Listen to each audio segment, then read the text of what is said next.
m'a interpellé sur un point.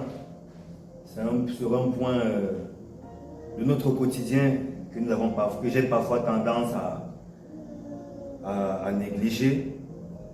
C'est l'humilité. Parfois, nous avons tendance à croire que nous sommes humbles, mais en réalité, nous ne le sommes pas.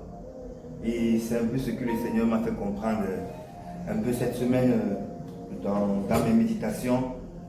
À chaque fois que je lisais la parole de Dieu, il y avait toujours, dans certains chapitres que je lisais, il y avait toujours comme une ombre d'humilité du Seigneur et un message que le Seigneur essayait de me transformer. Je lisais en filigrane l'humilité. Je vais prendre juste le Luc 14, verset 8 à 11. Je ne sais pas si maman Rachel peut nous aider dans la lecture.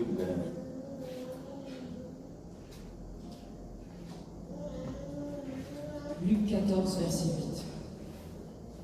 Lorsque tu seras invité par quelqu'un à des noces, ne te mets pas à la première place, de peur qu'il n'y ait parmi les invités une personne plus considérable que Dieu. Et que celui qui vous a invité l'un et l'autre ne vienne à te dire « cède la place à cette personne-là », tu aurais alors la honte d'aller occuper la dernière place. Mais lorsque tu seras invité, va te mettre à la dernière place, afin que, quand celui qui t'a invité viendra, il te dise « Mon ami, monte plus haut ». Alors cela te fera honneur devant tous ceux qui seront à table avec toi. Car quiconque s'élève sera abaissé, et quiconque s'abaisse sera élevé. Amen. Amen. Ce qui m'a le plus marqué dans ce passage, en fait, lorsque nous lisons directement, l'humilité apparaît. Mais le Seigneur nous fait comprendre aussi c'est que l'humilité aussi consiste à ne pas s'imposer. À ne pas s'imposer ou à ne pas désirer une place qu'une personne ne peut pas te donner, ne veut pas te donner, n'est pas prêt à te donner. C'est un peu comme le Seigneur. J'ai vu le passage là où il est entré chez Simon le juif. Simon, je crois que c'est un pharisien. Il s'est assis.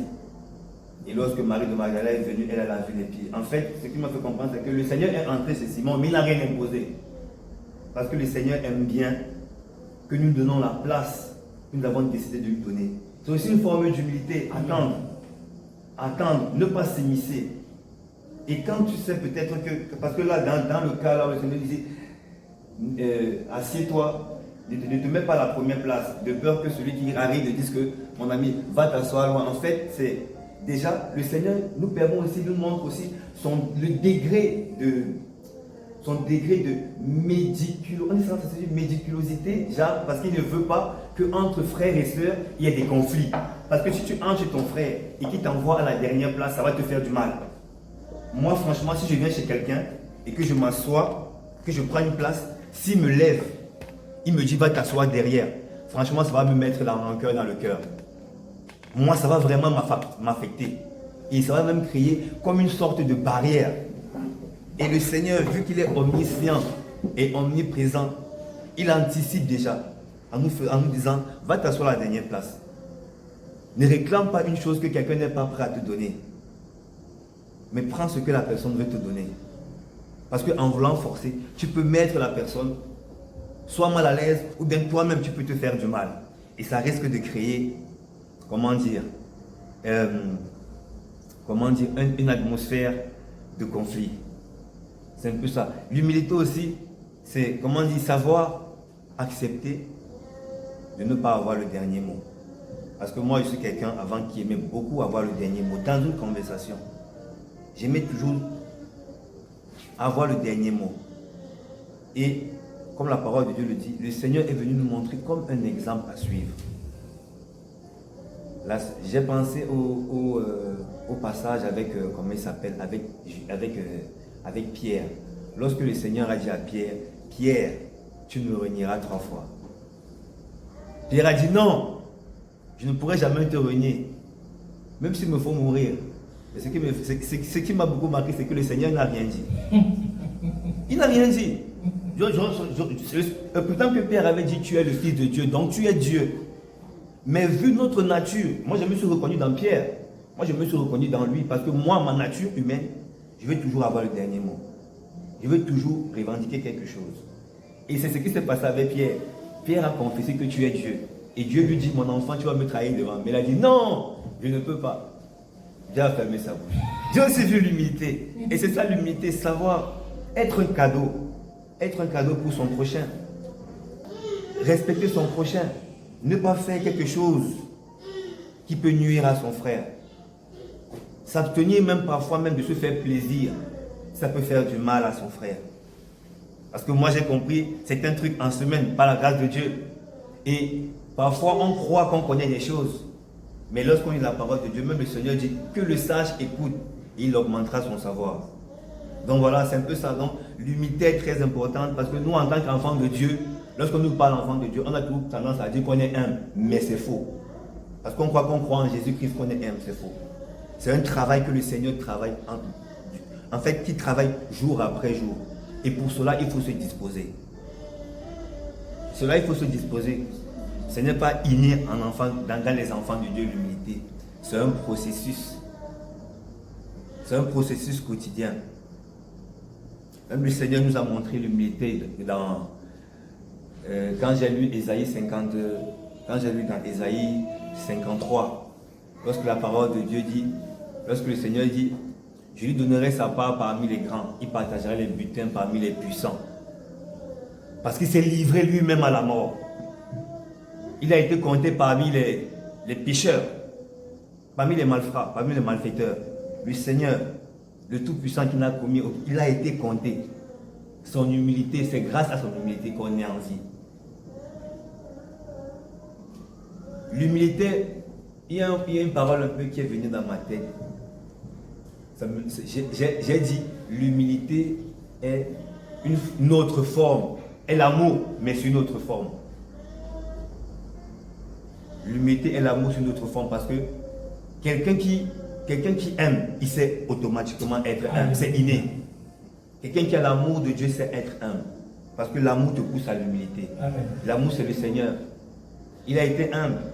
Même dans Philippiens 2, il s'est abaissé. Il était Dieu, mais il s'est abaissé, il s'est fait serpillère. Et c'est ça aussi l'humilité. Se faire petit. Même si j'ai tort, je me fais petit. Même si j'ai raison, parce que c'est très facile. J'ai constaté que c'est très facile d'être humble quand on a tort. Mais c'est très difficile d'être humble quand on a raison. Quand on est dans son droit. Non, pourquoi? C'est moi qui a fait ça. Et le Seigneur m'a fait comprendre aussi ça dans mon travail de tous les jours parce que je suis auxiliaire de vie. Et nous sommes une équipe de plusieurs personnes.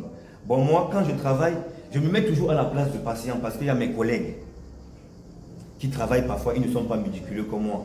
Ils ne nettoient pas, comme la chambre du malade. Il y a beaucoup qui ne passent pas. Parfois, quand j'arrive, je vois plein de poussière dedans. Je me dis, mais il est handicapé, mais pourquoi ils ne font pas ça? Je nettoie. Un jour, je me suis dit, mais non, c'est bon. Je veux dire aux parents qu'eux, ils ne font pas ça. Mais le Seigneur m'a dit, tais-toi. J'ai suivi, tais-toi, nettoie. Parce que nous, on aime se faire voir des gens. Tais-toi, nettoie. Mets-toi au service de tes collègues. C'est ça aussi une forme d'humilité que j'ai appris avec le Seigneur. Parce que nous, parfois, en tant qu'hommes, on veut se faire voir. C'est naturel chez nous. Se faire voir, c'est naturel. C'est un sentiment qui n'est naturel, mais le Seigneur veut que nous travaillions dans l'humilité, que nous soyons des bénédictions. Parce que parfois, je me disais avant, oh, j'ai trop de chance d'avoir trouvé mon travail. J'ai trop de chance. Mais le Seigneur m'a fait changer de pensée. Il m'a dit, tu n'as pas la chance, mais c'est ton travail qui a la chance de t'avoir. Parce que lorsque tu travailles pour moi.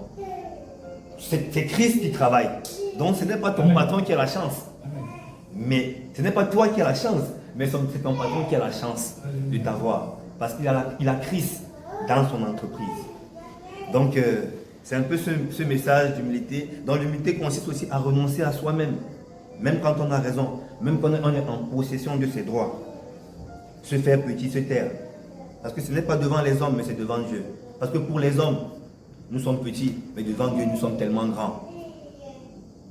Ne cherchons pas les regards des hommes. Ça ne nous amène nulle part. Mais le plus important, c'est le regard que Dieu a sur nous. C'est comme en semaine, c'est ce que je disais à une jeune fille quand j'évangélisais. Elle m'a dit oui, les gens. J'ai dit non. Les gens ne peuvent que te juger. C'est normal. Même moi, si tu vois, il veut te juger. Mais la différence, c'est que ton père ne pourra jamais te juger parce que lui connaît ta valeur. Tes voisins peuvent te juger. Mais celui qui t'a mis au monde, il ne peut pas te juger. C'est Dieu. Dieu ne peut pas te juger. Ne t'étonne pas que les hommes te jugeront toujours. Mais Jésus-Christ ne nous juge pas. Parce que nous sommes ses enfants. Et un père ne peut pas juger ses enfants. Donc ne cherchons pas le regard des hommes, mais cherchons d'abord à plaire à notre Seigneur. Dans notre famille, dans notre travail, dans notre lieu de service, même dans l'église, ne cherchons pas à plaire au pasteur ou à plaire aux frères, mais cherchons d'abord à plaire au Seigneur. Mais ce qui est merveilleux, c'est que lorsque nous plaisons au Seigneur, forcément nous allons plaire aux frères. Parce que nous marchons dans la lumière. Quelqu'un qui marche selon le Seigneur est automatiquement en règle avec son entourage.